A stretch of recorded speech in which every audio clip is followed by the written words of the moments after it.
আসসালামু আলাইকুম, সবাই কেমন আছেন? আজকে আমি রান্না করব ফিঙ্গার আলু ভাজি। তার জন্য আমি কড়াইতে তেল দিয়েছি, শুকনো মরিচ এবং পেঁয়াজ ভেজে নিচ্ছি। এখন দিয়ে দিব আমি লবণ পরিমাণ মতো, হলুদ, মরিচ এবং জিরে গুঁড়ো দিয়ে দিয়েছি। এখন আমি আলুগুলো মোটা মোটা করে কেটে নিয়েছি, আলুগুলো দিয়ে দিলাম।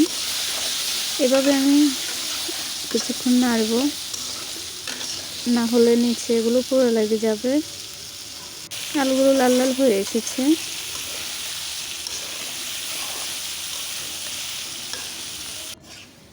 হয়ে গেল আমার ফিঙ্গার আলু ভাজা।